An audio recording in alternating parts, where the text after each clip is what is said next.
Alors, donc je vais lire la question. Donc, dans la caractéristique circularité intégrée dans vos passeports, celle-ci mentionne uniquement les taux de recyclabilité. Quel procédé avez-vous prévu pour intégrer également les caractéristiques de réemployabilité? Alors, donc là, si c'est une question par rapport au passeport circulaire présent sur MyAppSyclea, donc on regarde deux choses.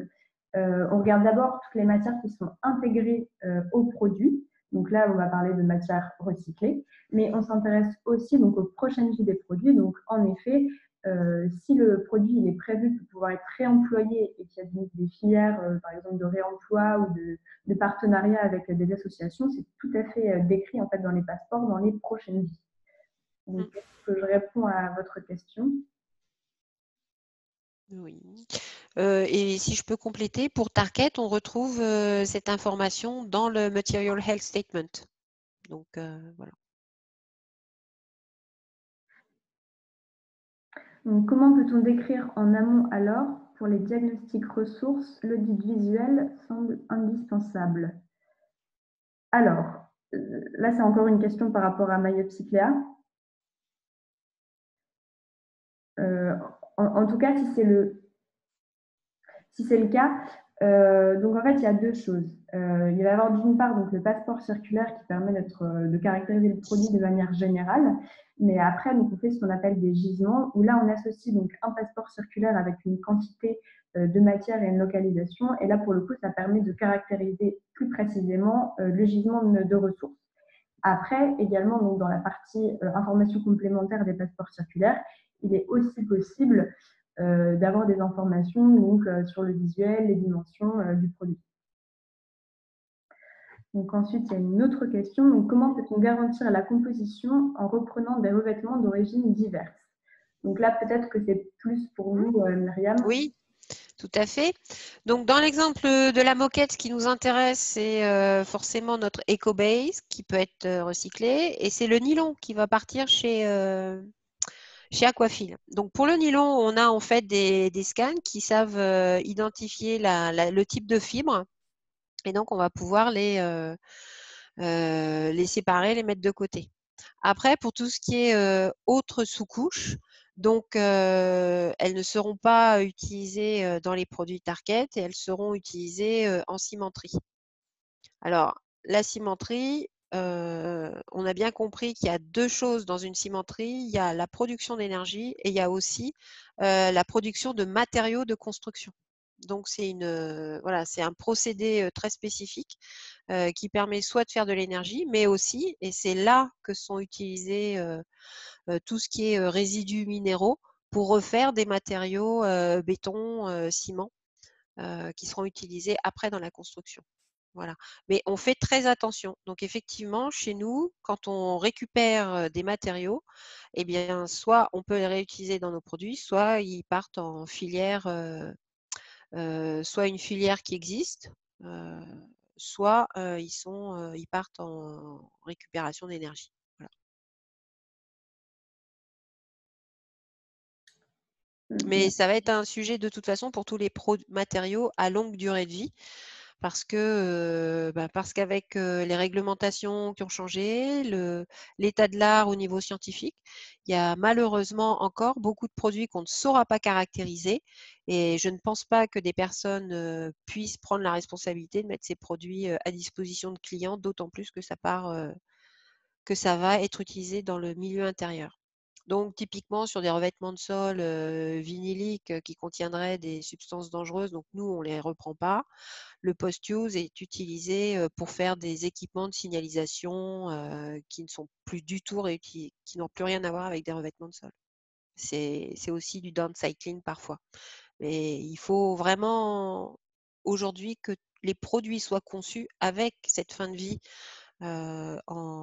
en tête, et d'autant plus que ce sont des produits à longue durée de vie. On a tout intérêt à être le plus strict sur la qualité des matériaux qu'on choisit aujourd'hui, parce qu'ils reviendront chez nous dans 10-15 ans.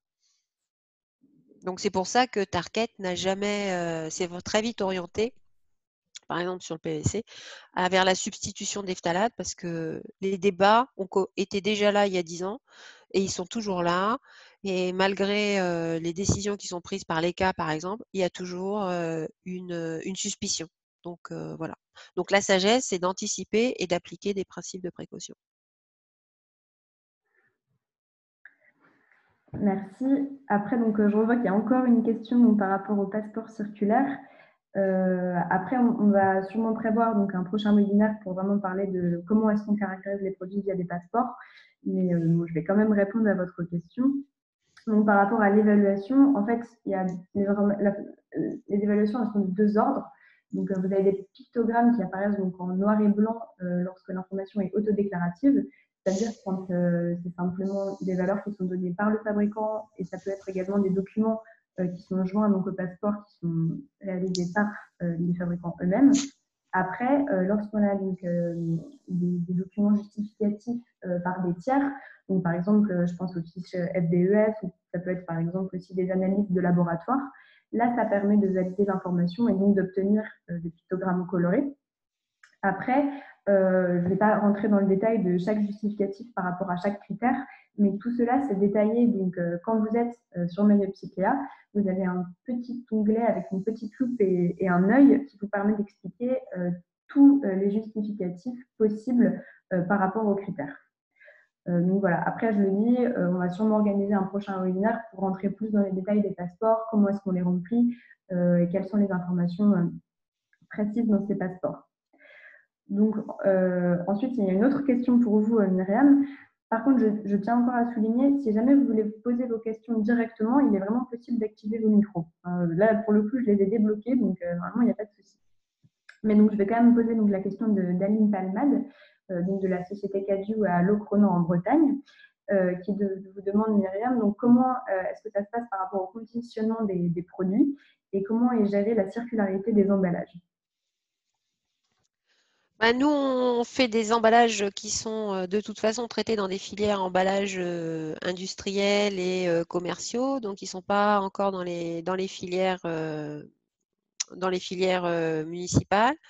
De toute façon, ils contiennent les mêmes types de matériaux, carton qui est recyclable, plastique, et de toute façon, par rapport à la loi économie circulaire, on va avoir pour les professionnels, je ne sais pas si vous êtes déjà au courant, mais en 2025, il y aura une REP pour les emballages qui ne sont pas encore traités dans notre économie, puisque aujourd'hui, on traite les emballages ménagers avec la collecte municipale, etc.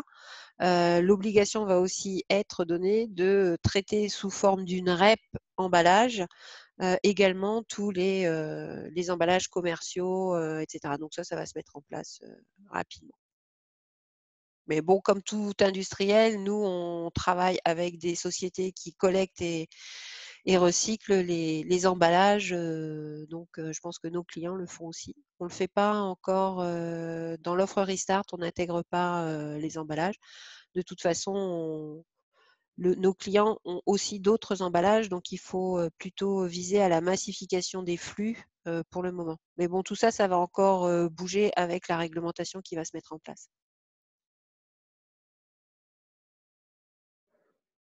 Merci. Est-ce qu'il y a d'autres questions?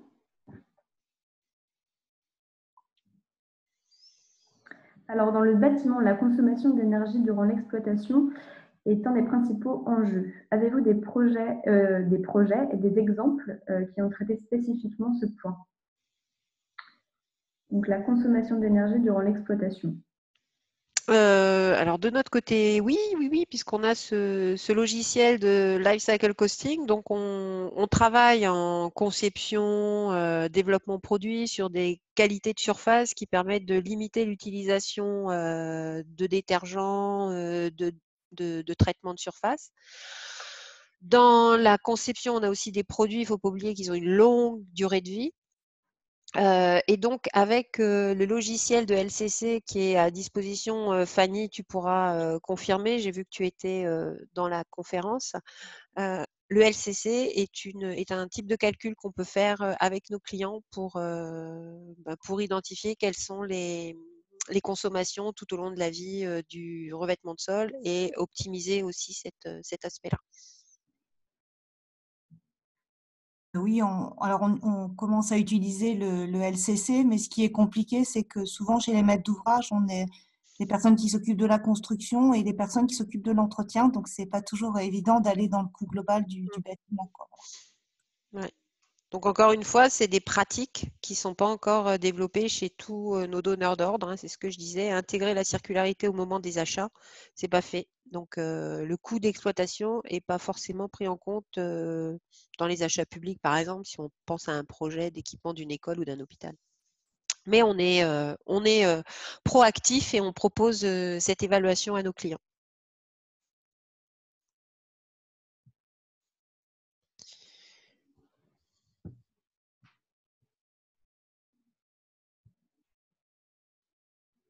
Après, cette question, si elle était par rapport à Maëpsycléa, nous, pour le coup, on s'intéresse surtout à la production en fait, des matières premières qui vont être utilisées ensuite dans les bâtiments, et on n'en est pas encore à ce stade de réflexion par rapport au passeport circulaire, en tout cas.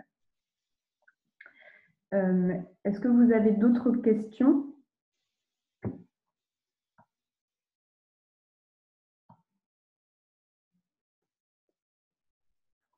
Alors, par rapport à… Oui, voilà, donc on a bien enregistré donc, ce webinaire.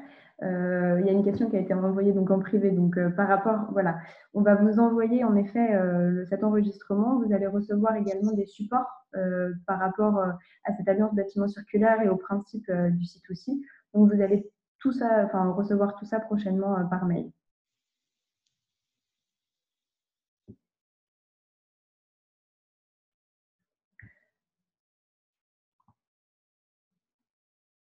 Donc, s'il n'y a pas d'autres questions, on va pouvoir clore donc, ce second webinaire. Je vous souhaite également un bon appétit à tous.